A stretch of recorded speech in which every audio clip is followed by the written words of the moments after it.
Chilling tales for dark nights.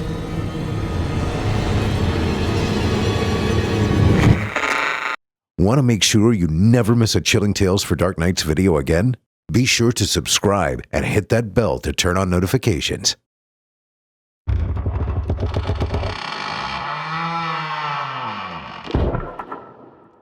Well, campers.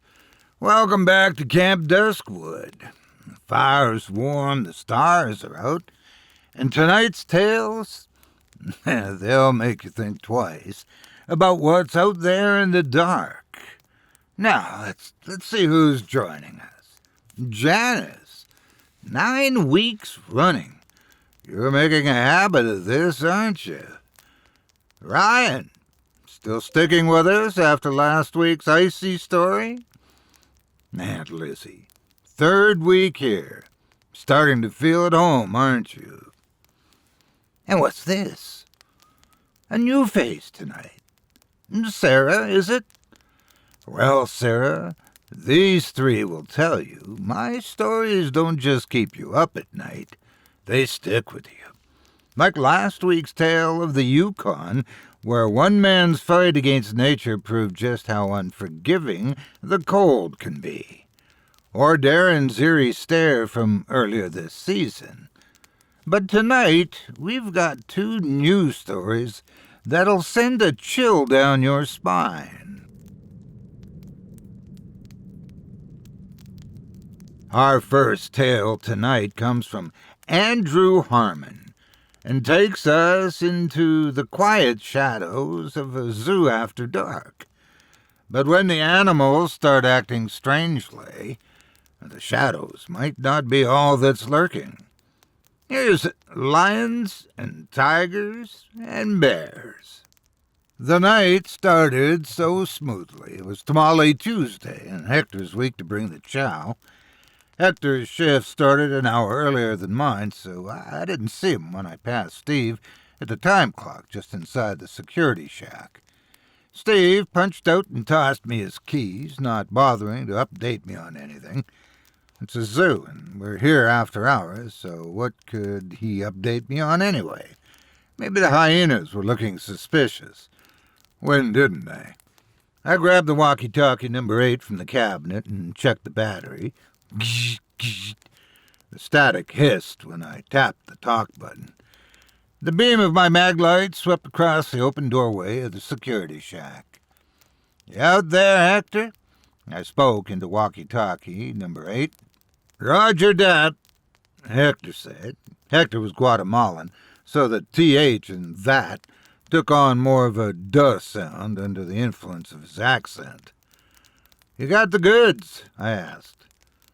Break room, fridge, polo, and green chilies tonight, homies. You're the man, Hector, I grinned.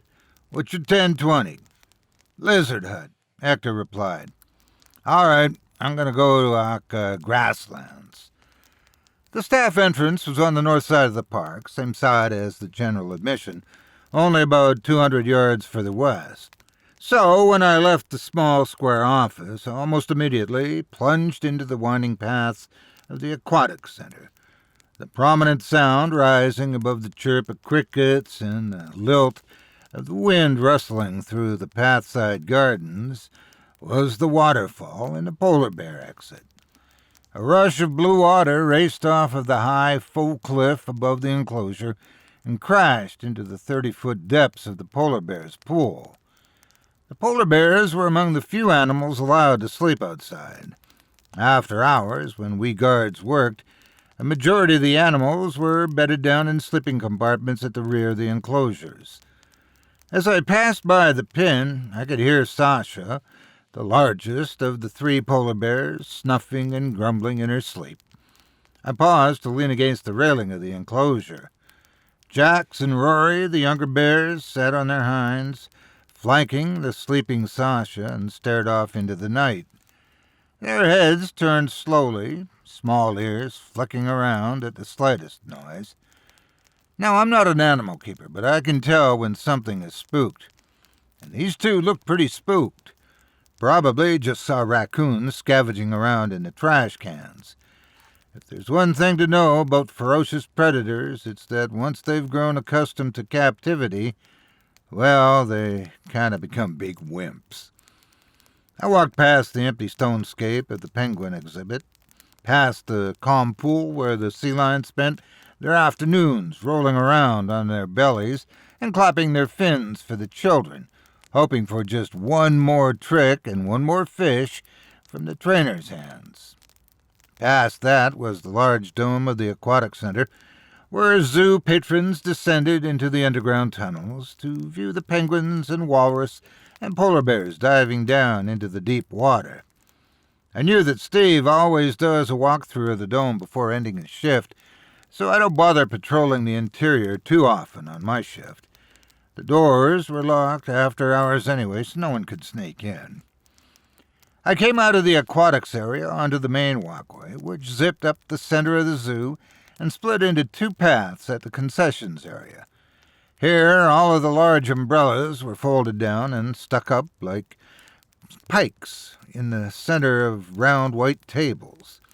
I took the path to the left of the dips and dots stand toward the grasslands. This path was lined with skinny poplar trees that blinded visitors to the maintenance roads that would wind along the border of the grasslands. Now and then a break in the trees would give me glimpses of the largest exhibit in the zoo. Here zebras and gazelle roamed freely with cassowaries and bristling porcupines. This area was so large and inhabited by multiple species, these animals were allowed to sleep outside as well. I froze in my tracks when I spotted something between the scraggly branches of two browning poplar trees. In one corner of the exhibit, a shadow bolted across the grass. A cassowary let out a shrill shriek nearby, followed by a peculiar clicking sound. I pushed between the two trees, but could go no further than the chain fence that separated the visitor's path from the service road. I had just enough of a view to see two black lumps slumped over near the adjacent edge of the enclosure. One of the shadows lifted its head in my direction, and a pair of burning red eyes reflected back at me. I reached for the maglite at my belt, but by the time I lifted the beam to illuminate the enclosure, the red-eyed creature had scurried out of sight. And still, the cassowary had screamed and clicked was sitting in the grass with its legs folded beneath it. At first I thought it was dead, but after a few moments passed, the bird lifted its blue head and stared back at me. It was seemingly unfazed. I turned off my flashlight. The cassowary stared at me from the dark field, its eyes shining the same blood red as the creature I hadn't gotten a look at. The piercing crimson gaze made me shiver. I paged Hector on the walkies. These animals have crazy eyes tonight, or is that just me? They're animals, Gringo, Hector answered. They all got crazy eyes. I don't know, man. I watched the cassowary stand up as I held down the talk button. It stood tall but did not move. I guess I'm just creeping myself out. Oh, me, I just smoked a spliff behind the monkey house. Hector wheezed. Everything's creeping me out right now. Jesus, and you couldn't bother to call me, I said. Sorry, amigo, only enough for one. I sighed and continued down the path through the grasslands. The slight cloud cover that had been blurring out the full moon receded, and the dark of the park became bright enough for me to see into the enclosures without my flashlight. Like I said, most of them were empty, so my view was mostly of flat, grassy fields, rocks, ferns, and the occasional city squirrel dashing from garden to garden. There was only one other exhibit in grasslands that let the animals roam freely at night: the hyenas. I hated the hyenas. They cackled and colluded as I approached the railing outside of their cage. I watched the group of nocturnal miscreants sulking around in the shadows of their enclosure, shoulders slumped, heads held low, sniffing the soil and yipping at one another. I leaned against the fence and counted them. 1, 2, 3, 4, 5 hyenas. 6? Hector! I buzzed on the walkie, number 8. Did they get a new hyena? Hell if I know. Those things freak me out. I didn't usually make a point of counting the animals, but overnight, security isn't exactly the most exciting career, so you find yourself doing the most mundane things just to pass the time. And I was sure that even last night there was only 5 hyenas. The largest of the 6 was at the back of the enclosure, farthest away from me. It slinked along like the others, though its shambling seemed unlike the rest. I couldn't put my finger on why. While the movements of the other 5 seemed smooth and organic, this larger one shook and trembled. Maybe it was sick. That would explain why the other 5 would have nothing to do with it. While they charged one another and nipped at each other's hind legs, this one seemed to be kept at arm's length from the rest of the pack. I raised my flashlight and shined it at the hunchback mutts. One at a time, their heads perked up and turned toward the source of the light beam. Their eyes, evolved for night vision, shined green in the light, except for the large one. The large one in the back paid no attention to me, but as its head swept back and forth with each step, its eyes would flash red. "Damn!" Hector yelped over the walkie. My body stiffened, and I nearly dropped my mag light.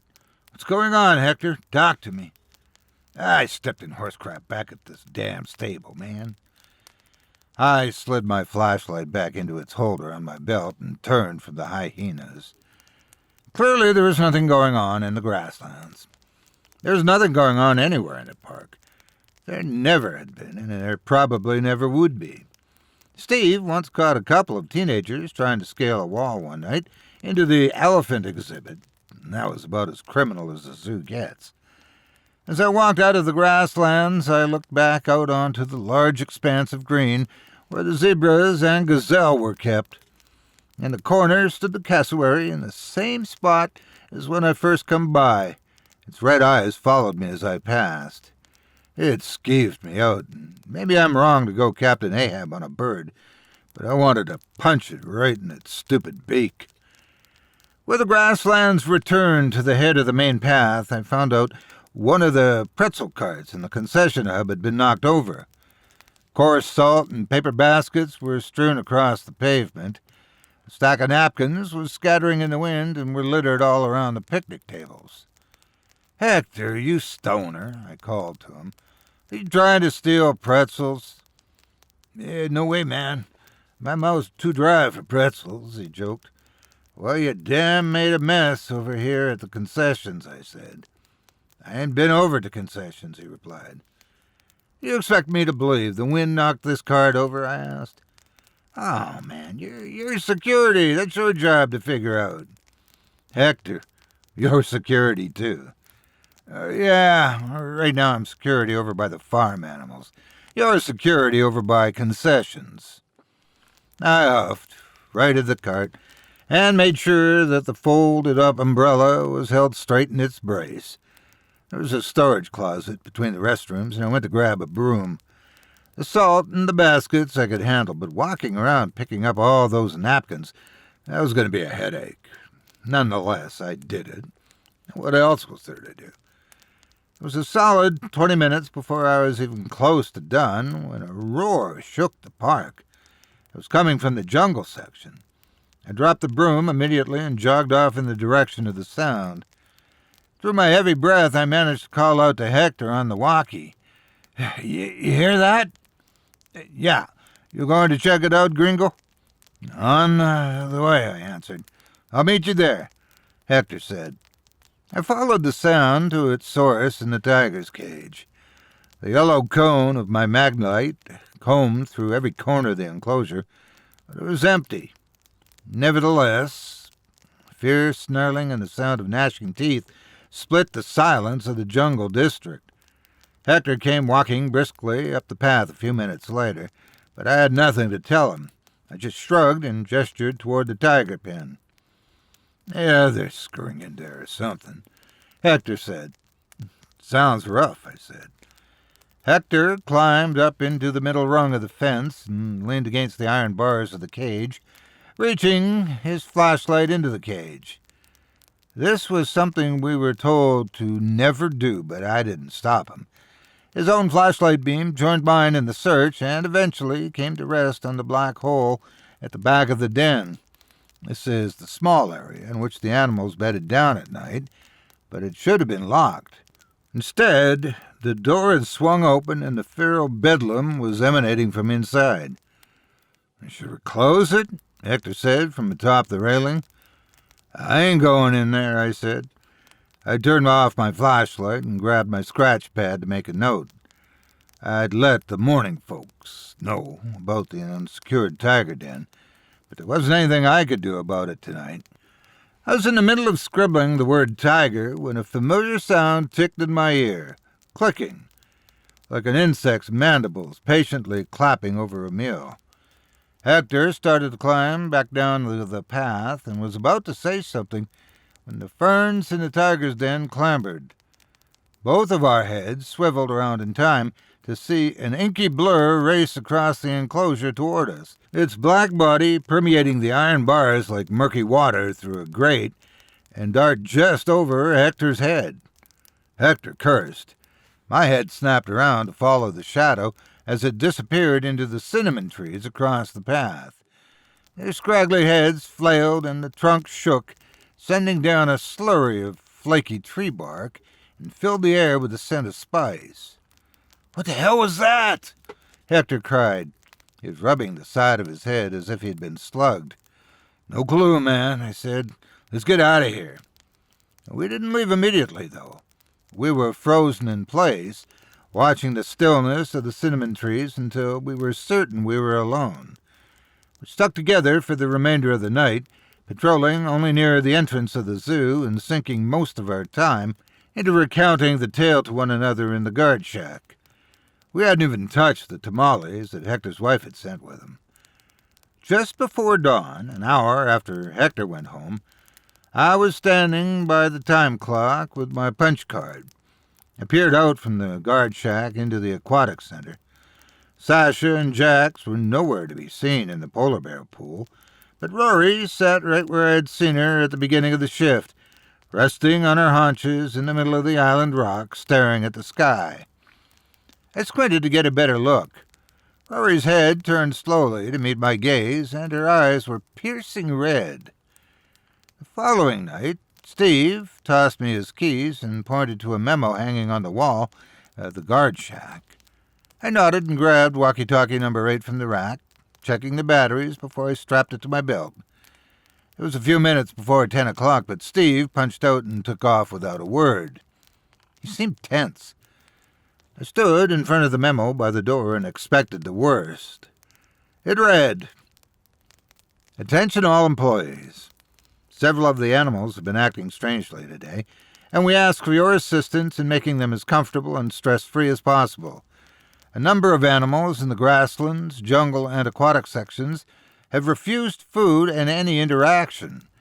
Some factors that would create these issues include stress, sickness, and abuse.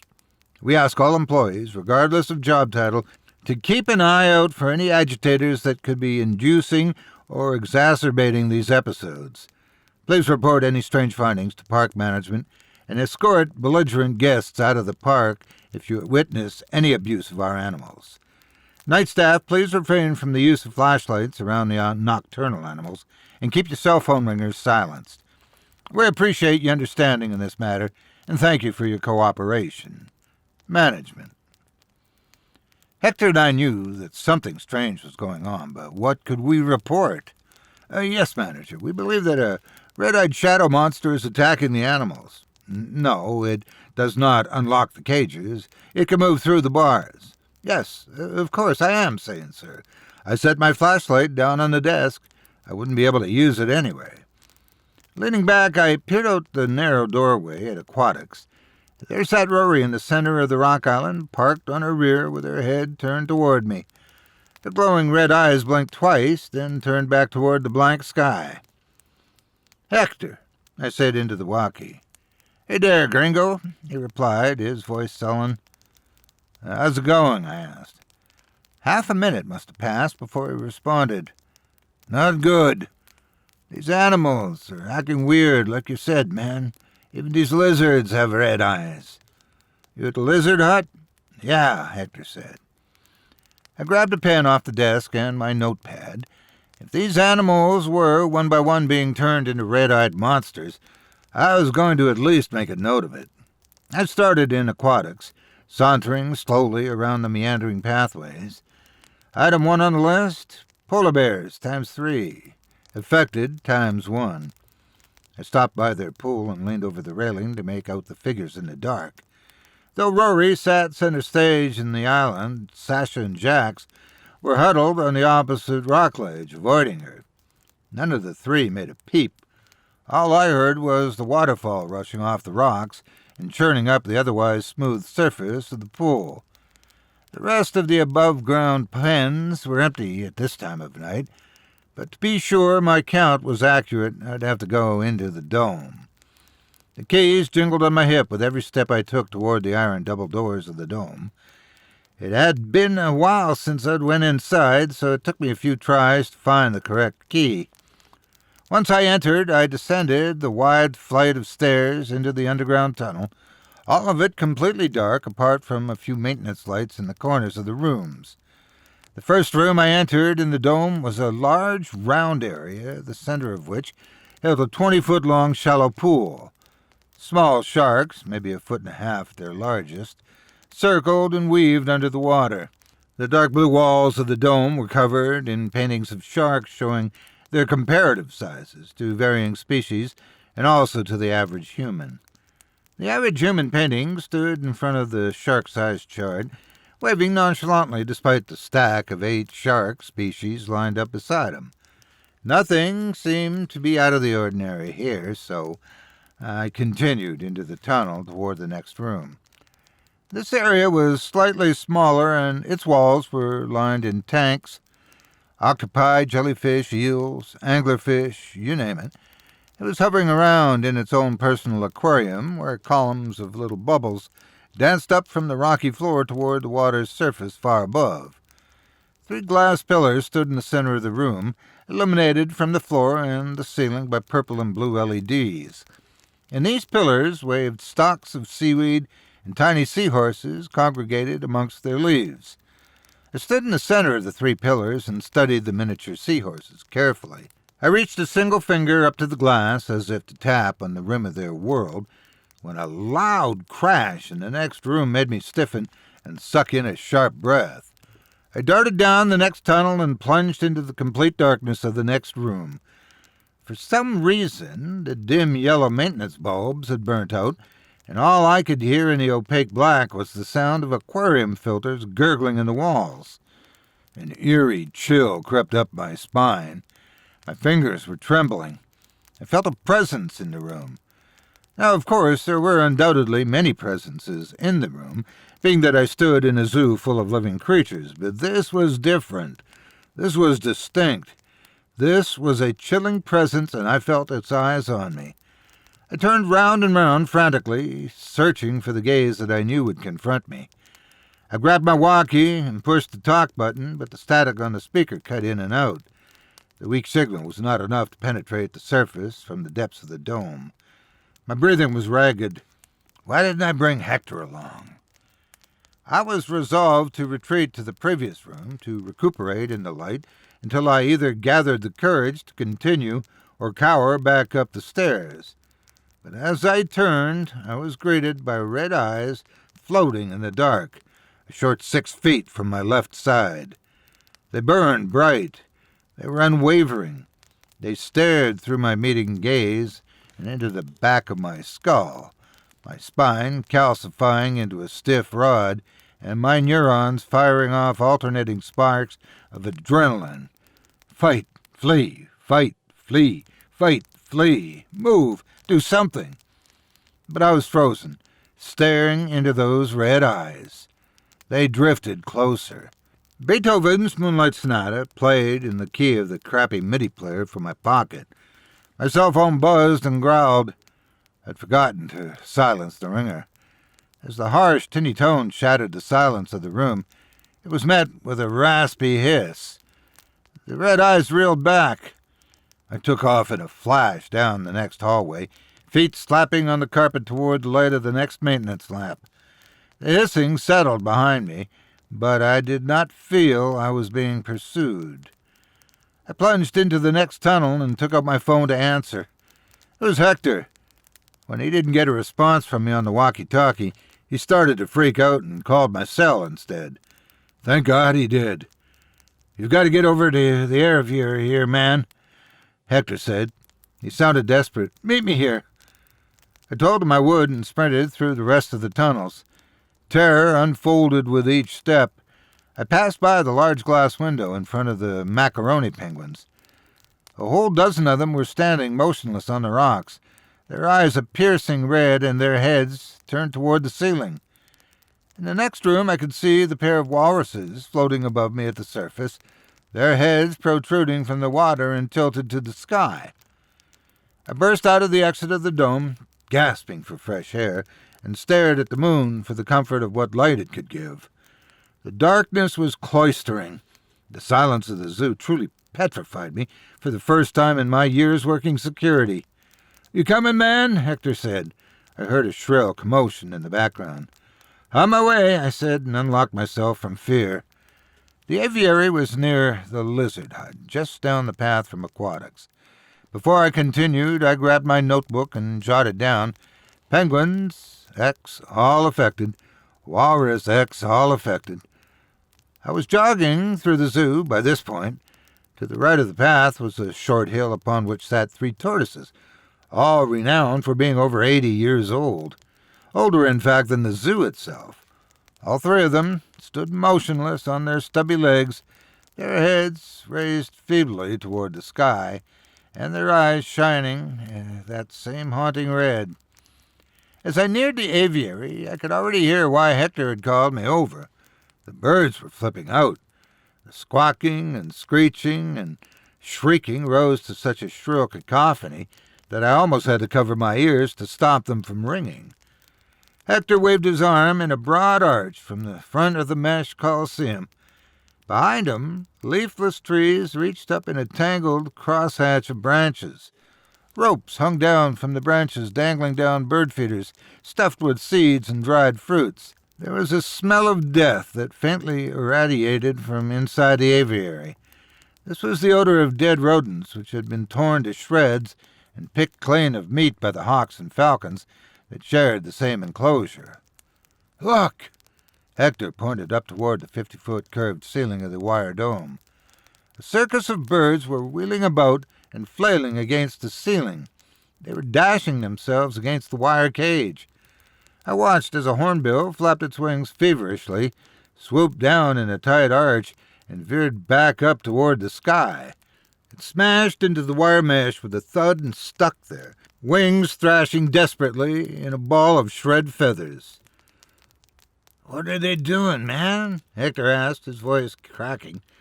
He may have been crying, but it was too dark to tell. They're trying to kill themselves or something. I had a hunch. I backed up far enough that I could get a shallower angle looking at them, and sure enough, the panicked bird's eyes were alight with a fiery crimson. I sat down right there on the pavement and stared at my shoes. Hector threw his arms out to his sides, wondering what the hell I was doing. He said something, but the words were lost in the racket of the birds' cries. "They're possessed," I muttered. "What?" Hector asked and came closer. "They're freaking possessed." I nearly shouted the words. "By what?" Hector asked. "I don't know, man," I said. "Whatever the hell it was we saw last night that came out of the tiger's den." I pulled up my notepad and updated the count. Tortoises times 3, birds times several. I read the list to Hector. He added a few that he'd found. Crocodiles, all affected. Horses, all affected. Hyenas, all affected. And that was just the animals that were left outside at night. Who knew how long the list would grow if we ventured into the dens where the animals slept for hours? Hector helped me back to my feet, and we agreed to return to the guard shack. to cower in the safety of our office until dawn, no longer bothering to count animals, to investigate the red-eyed shadow that plagued the zoo. Once we returned to the guard shack, though, an idea sprung up. I swung open the equipment closet beside the walkie-talkie rack and pulled down an old trail cam from the top shelf. It was nothing fancy, just an old motion sensor camera with night vision that we had used a few years back to capture a particularly cunning escaped python. "What are you going to do with that?" Hector asked. "Find out what the heck we saw last night," I said. "What has been possessing all these animals and causing them to all go crazy with the creepy eyes?" We agreed that we would need bait. We'd need an animal that had not already been affected by, well, whatever it was that had been running amok around the park. By this point, we couldn't name any that were left outside at night that hadn't already been attacked. Hector scratched his head. He suggested we take one of the inside sleeping animals out. But what animal would be tame enough for 2 night security guards to lead out into the open? Half an hour later, we had the trail cam set up in the southwestern corner of the zoo, the farm animals, in the center of an intersection where 2 of the pathways met. Hector stood with a 10-foot length of rope, the other end of which was looped around the neck of Catherine, the spotted cow. "Screw this, man. Why do I got to be the bait?"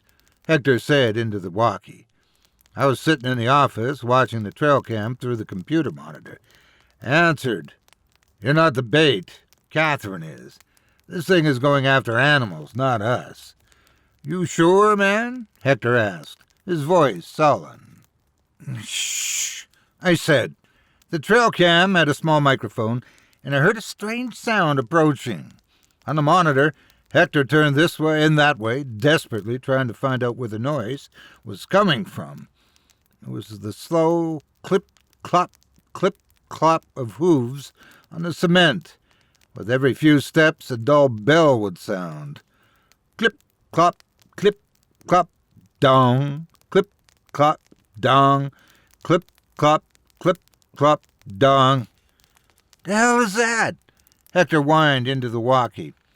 "It sounds like..." I strained my eyes, trying to see something in the grainy night vision. "A cow." Behind Hector, a bulky shadow emerged from the darkness of the path. Clip, clop, dong, clip, clop, clip. Hector was still twisting all around in search of the noise, but I could see it clearly in the splotchy green night vision. It was, in fact, a cow. "It's a cow, Hector," I said. "A what?" he asked. That was the last question I heard him mutter before the bovine shadow behind him erupted. Its bulky round body burst into a flurry of flailing tendrils. They slithered across the ground, the tips of them raised like the poised heads of cobras. From the center of the miasma, a pair of eyes flared bright. I heard Hector scream. The cow wailed. The black swarm engulfed them both, tendrils of shadow whipping the air. Hector cried out for help. Catherine's hooves stomped feverishly against the concrete. Then, click, click, click, click, click, click.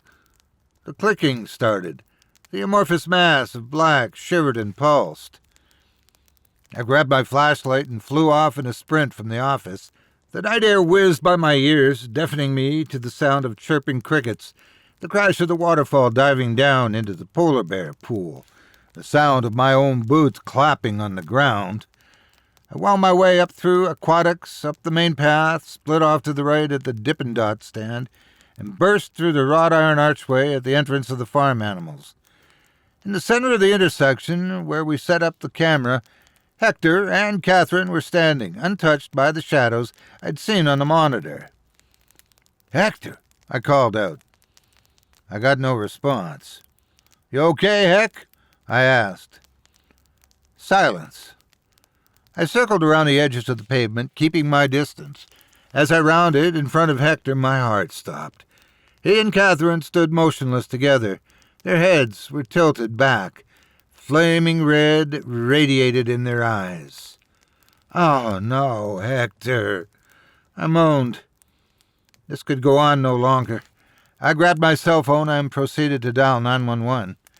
I had no idea what was wrong with Hector, but maybe a hospital could do something for him. Maybe it was just some new illness that jumped species. Maybe it was a parasite. The phone rang and a voice answered, asking what my emergency was. But I couldn't answer, because above me the clouds had parted like the Red Sea, and from behind them shined such a brilliant light that I couldn't help but stare in awe at their pulsating glow. A ring of them spun and danced in the sky, red lights glimmering like sirens. I glanced over at Hector and Catherine. The red in their eyes was flashing. On, off, on, off. Their eyes blinked like Morse code, as if they were communicating with the dancing lights in the sky. I looked around me at the park. Red glows were flashing in unison from everywhere inside the zoo. I backed away from Hector and the cow cautiously. What do I remember next? Not much. An explosion of light, the sound of objects whirring by at high speeds, a smell like when something gets caught in a vacuum and burns out the motor. Then dawn. Waking up on the cold pavement, trying to explain to the GM where all his damn animals went. Explaining to Hector's wife over the phone that he probably wouldn't be coming home. I remembered the bewildered stares and awkward silence I was greeted with whenever I tried to explain what happened. But most of all, I remember that last moment before the flash, when I glanced down at Hector, and his head turned to me, and his glowing red eyes blinked twice, and he smiled. Well now, campers, what'd I tell you? That shadow in the tiger's den? Enough to make anyone rethink their night shift. And those red eyes. Janice, think you'd stick around after that? Or would you call it quits? And Ryan, what about you? Think you'd take the late shift knowing what's out there? You know, those eyes remind me of Darren's stare from episode 3. Some things just have a way of staying with you, don't they? For our second tale, we're stepping out of the zoo and into the graveyard. This one's by David Cornell, and it's about a priest, a former Satanist, and a choice between faith and fear. Here's the conversion. I sprang out of bed as the alarm rang at the crack of dawn. I could hear the church bells ringing outside the rectory. It was time to celebrate morning mass at Our Lady of the Rosary Parish on a cold, rainy morning in Baltimore. It was November 2nd, All Souls Day, and I had a busy day ahead of me. After hustling over to the church, I put on my priestly vestments and proceeded to say Mass without a hitch. I always prayed the Mass in Latin. My congregation was very traditional and cherished the Latin prayers. They were delighted to have a young pastor who loved Latin as much as them. I changed into my black cassock after Mass and went into the front pew to say morning prayers.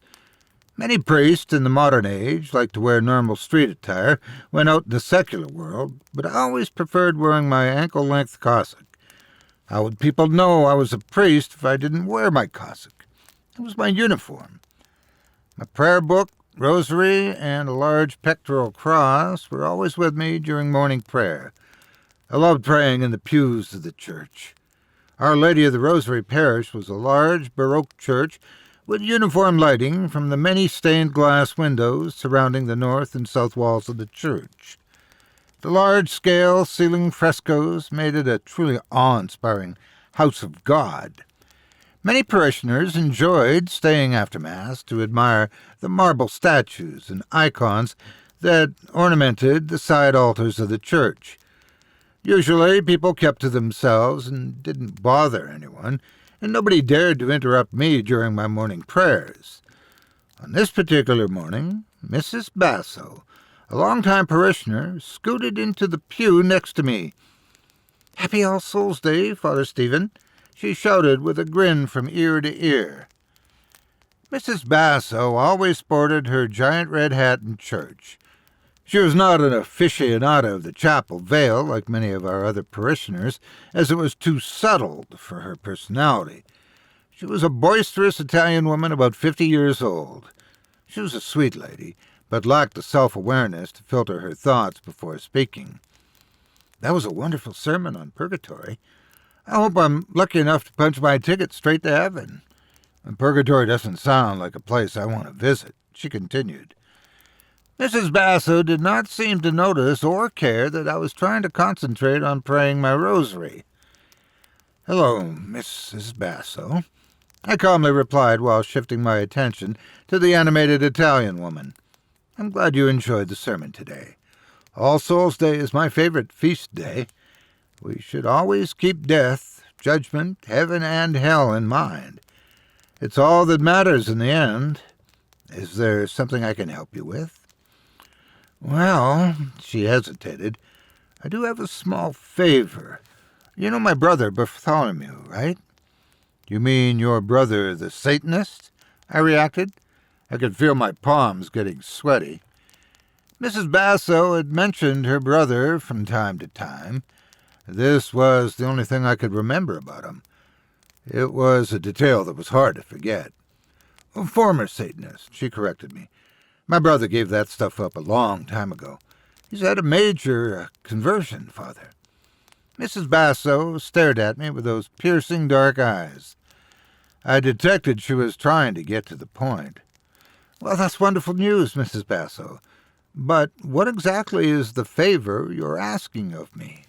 "My brother wants to enter seminary for the Diocese of Baltimore and needs a letter of recommendation. Nobody that I've talked to seems willing to provide a recommendation due to his history." She almost seemed ashamed and desperate. I knew what she was inferring.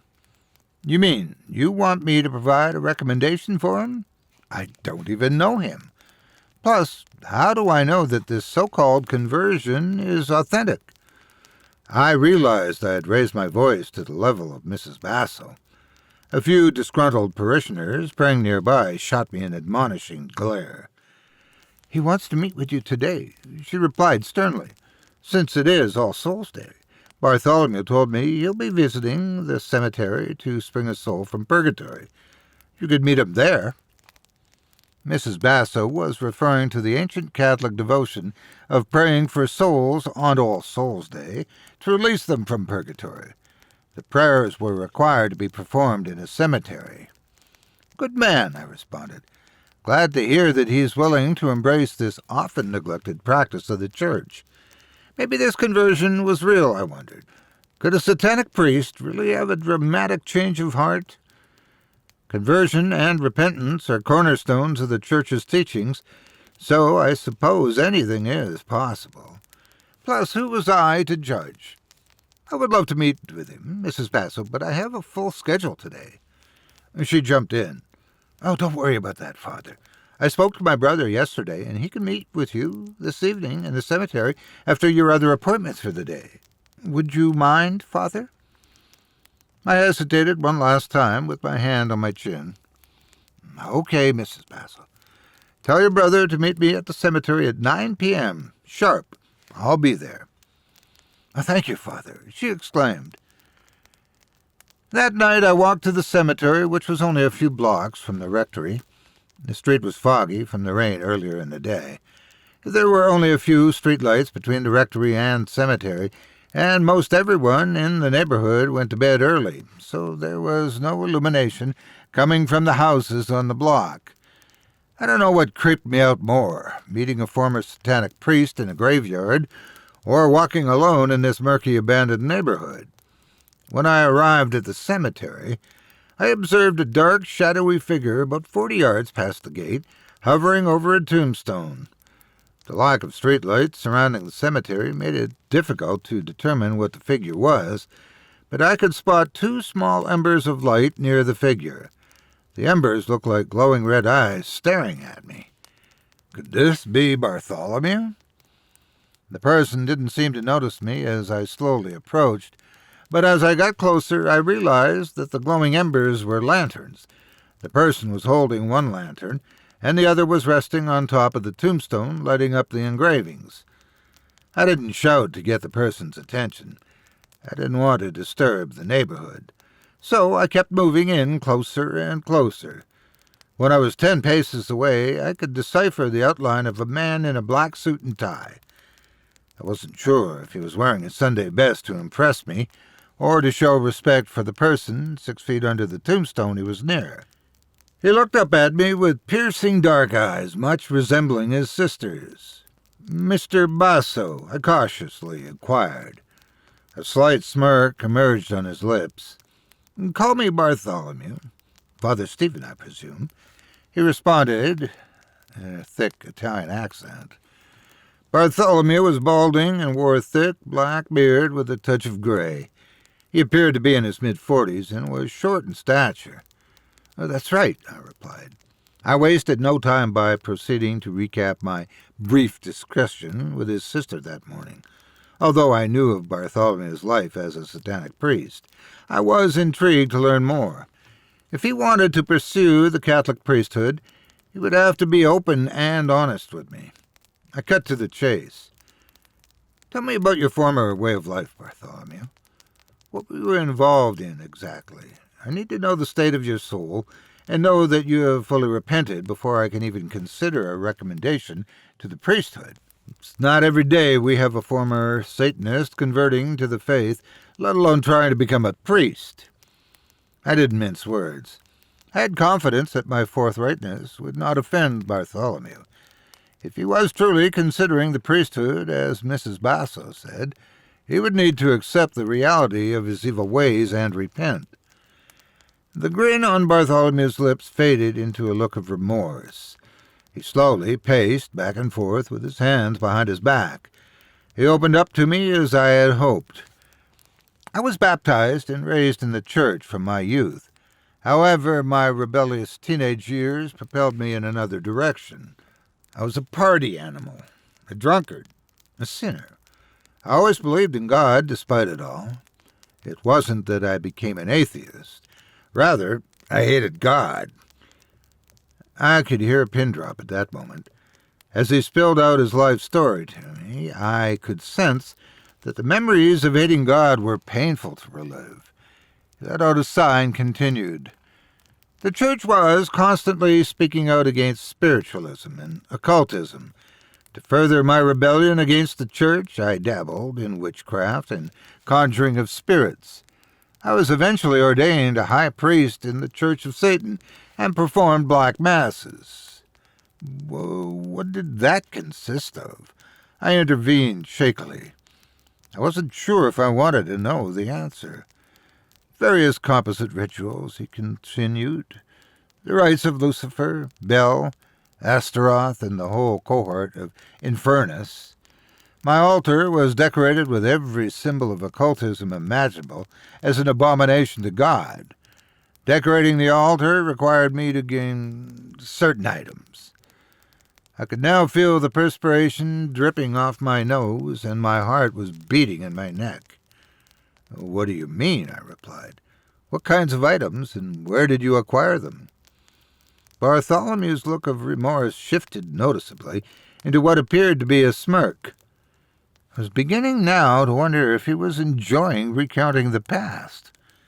"Well," he continued, "most of the items needed for these ceremonies were easy to obtain from religious stores. Crosses, chalices, and artwork. I would simply desecrate them through acts of—" "Please," I interjected. "I get the point. I could only imagine what sort of reprehensible acts were performed on these blessed objects. I thought I could handle his story, but the details were starting to make me queasy. You can spare me those details. What other types of things did you acquire for black masses?" Bartholomew opened his mouth to reply, but then hesitated. I inferred that he was trying to find the most delicate way to say it. "Bones," he continued. "I needed bones. Not just any kind of bones. human skulls. I wasn't sure how to respond. A couple seconds passed by in silence, but it seemed like an eternity. He was waiting for me to make the next move. "You mean you dug them up from graves?" I asked. "No," he replied in a low whisper. "Human sacrifice was a requirement to fulfill the Black Mass. Many pagan cultures engaged in human sacrifices. The Aztecs, for instance. This was no different." "Were the people sacrificed fellow Satanists who willingly offered themselves?" I inquired. I was begging God for this to be the case. I was not in the mood to deal with the alternative. "No," he replied. "If I could only turn back the hands of time, Father Stephen. If I could undo what was done." I noticed a tear beginning to stream down his face, which froze on his cheek on this cold night. "You have to believe me, Father. I never wanted this to happen. That's why I insisted on meeting you in this cemetery at night. I didn't want anyone to overhear our conversation. I want to begin a brand new life. I want to become a Catholic priest and offer the holy sacrifice of the priesthood to the one true God. Perhaps this will atone for the evil sacrifices that I offered to Lucifer." I believed him. His sincerity seemed genuine. "What is to stop me from telling this to the police?" I replied. "Consider this my confession, Father." Bartholomew shot back. "I see," I replied. I pondered for a moment what to do next. I took a deep breath and continued. "I will have to pray about this, Bartholomew. I can tell that you have deep remorse for your former way of life. I don't have any doubt that your confession and conversion is sincere. However, the priesthood—" I paused to gather my thoughts. "The priesthood is a lifelong vow that the Church takes very seriously. You must realize that if I write a letter of recommendation for you, it will still take 6 years of training and seminary learning, philosophy and theology. You understand what you're getting yourself into, don't you?" "Yes, Father," he replied calmly. "I understand the commitment." I noticed him glancing at the large pectoral cross that hung from my neck. "I will pray about it and let you know by tomorrow," I said. At that moment he reached into his pocket and pulled out an object that looked like a cross. "I want you to have something. Take it," he said. He placed the object in the palm of my hand and squeezed my fingers shut. "Regardless of your decision, I want you to have this as a gift. Please say you'll accept it." I pulled my hand from his grip and opened my fingers to examine the object. It was a silver cross with red rubies and green sapphires along the border in an alternating pattern. I looked up at Bartholomew and smiled. "Thank you. This was unnecessary." "No, I insist," he interjected. Before either of us could say another word, I heard a loud creaking noise. It sounded like a gate swinging open. I looked over Bartholomew's shoulder and spotted a dark shadow coming in through the gate on the opposite end of the seminary from where I entered. He, or she, was briskly walking toward us without saying a word. Was I being trapped as another one of Bartholomew's sacrifices? Was this his accomplice coming to help subdue me? Was Bartholomew just buying his time with the story until the friend could arrive? Surely not. I felt ashamed for thinking such a thing. The human mind tends to dream up the worst possible outcome when confronted with the unexpected. As the figure approached the light from the 2 lanterns, I realized it was his sister. "Hello, gentlemen," she exclaimed. "Did you two have a nice chat?" "We did, sis, and you don't need to be a snoop about it," Bartholomew responded. I was grateful that he responded before I could. Her blunt entrance gave me the impression that she was expecting a final resolution to Bartholomew's request for a letter of recommendation. Patience isn't a virtue that modern humans are endowed with. The three of us walked out of the graveyard together, and then Bartholomew and his sister parted in the opposite direction after a cordial farewell. I went back to the rectory and sank into my favorite armchair in my study. I glanced up and admired my vast collection of books on the wall. They were mostly liturgical books on how to pray Mass. Traditional Catholics, like myself, have an affection for good liturgical worship. I put Bartholomew's cross on the end table, lit a pipe, and closed my eyes from exhaustion. It was almost 11 p.m. at this point, and I was very tired from a long day. I knew I should go to bed as I had another busy day ahead of me, but my mind was racing from today's events. I promised Bartholomew I would pray about writing his letter of recommendation, I thought. Perhaps some scripture reading before prayer will inspire me in the right direction. I grabbed my Bible off the end table and cracked it open to a random page in the middle. I then closed my eyes and proceeded to point at a random verse to see if that would provide any wisdom. I knew this was not a scientific way to gain inspiration, and was probably a superstitious approach to the Scriptures, but I figured it couldn't be worse than Bartholomew's sins. I once again felt ashamed for such a thought. Who was I to judge? I opened my eyes and read the verse. As a dog that returneth to his vomit, so is the fool that repeateth his folly. Proverbs 26:11. I laughed and closed my Bible. Perhaps this was a sign that the priesthood was not such a great idea for Bartholomew. How could I be sure he would not return to his former satanic ways? If he did return to occultism, he would have access to many blessed objects as a Catholic priest and could use them for acts of desecration. Could easy access to blessed objects be part of his motive? As the night drifted on, I felt myself falling in and out of sleep as I mulled over these horrible thoughts. My eyes opened slowly to the morning light squeaking in through the shades. I was lying flat on my back as I stretched and let out a big yawn. I didn't remember going to bed. My last memory was sitting in my study, pondering the ironic Bible verse that I pointed to. That's when the realization hit me, and I jumped out of bed in a panic. What is this? Where am I? This isn't my house. This isn't my room. My heart was beating 100 miles an hour, and I was getting lightheaded. I was having a full-blown panic attack. I didn't recognize this room.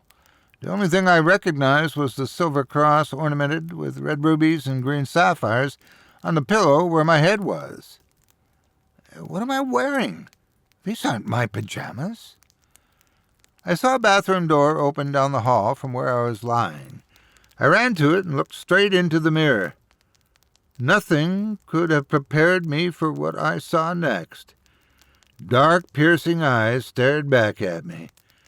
I was staring into the face of Bartholomew Basso.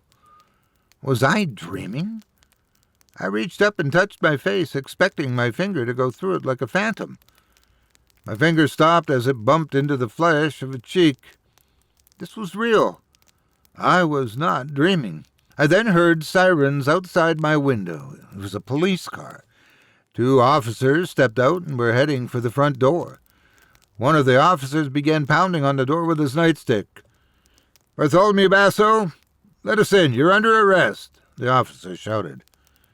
I walked to the door in a daze. I was still lightheaded and was not thinking clearly. I simply obeyed the officer's demand and opened the door. "Bartholomew Basso, you have the right to remain silent." The officer handcuffed me and read me my rights. I was in the back of the police car before I could muster up anything to say to the officers. I was arrested for the murder of 3 people. Their decaying remains were found in the crawl space of Bartholomew's house. The bodies were recovered, except for the skulls. Police said that a tape recorder was left at the police headquarters with a confession to the murders and information on the whereabouts of the 3 missing persons. The voice on the recorder was Bartholomew Basso's. The confession had been recorded the day before my arrest. An anonymous tipper called from a payphone the morning of my apprehension and said that the confession was secretly taped during a private conversation with Bartholomew. He had it all planned out. I went through months of psychiatric therapy. The many psychiatrists that I visited dismissed my absurd claim that I was Father Stephen of Our Lady of the Rosary Parish, trapped inside the body of Bartholomew Bassow. The countless facts that I knew about Father Stephen did not impress them. A good stalker could come up with those facts. I was told by several people that Father Stephen still lived in the rectory at the parish and was doing well. Father Stephen did not heed my request for a visit at the psych ward. I was fit to stand trial. A few psychiatrists testified as expert witnesses and demonstrated to the jury that I had no true symptoms of schizophrenia or delusion. In their expert opinions, I was simply making up crazy stories to sound insane. My insanity plea did not succeed. I was sentenced to death by electric chair. I never figured out how Bartholomew pulled it off. The only thing I did know was that the Silver Cross had something to do with it. While I waited on death row, I visited the prison library every day looking for the exact ritual that Bartholomew had performed. I never found it. The day he finally arrived for my execution, they asked me what I wanted for my last meal. Anything but Italian, I replied. The warden visited my cell 1 hour before the execution and asked if I wanted to see a priest for last rites. The warden knew that I was a religious man. The guards told him that I prayed in my cell every night. The warden stepped aside, and a man dressed in priestly robes with a large pictorial cross around his neck emerged from behind the door and came forward. The prison door was open, and the priest asked for privacy. The warden and the guards left. The priest sat on a chair across from me and looked at my face.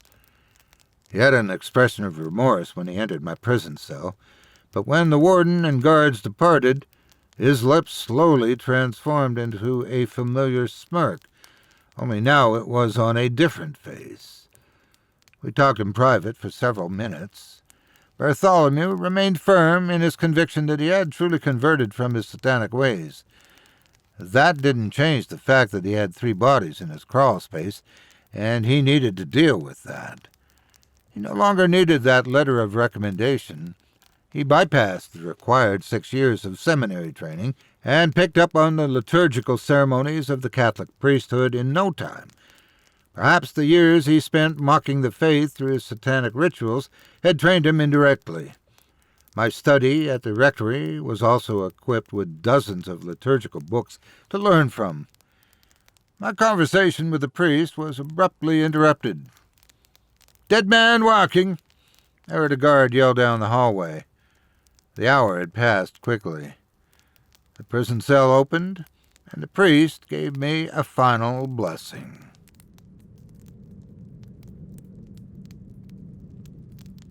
Well now, campers, what'd I tell you? Bartholomew might have left his old ways behind, but the past, it has a way of catching up, doesn't it? And that ending, didn't see it coming, did you? Lizzie, think you'd have taken that cross from him? Or trusted your gut? And Sarah, first night here, what do you think?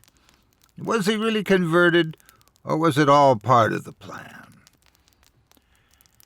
Both of tonight's tales reminds us, campers, whether it's shadows in the zoo or secrets in the graveyard, you never know what's waiting just out of sight.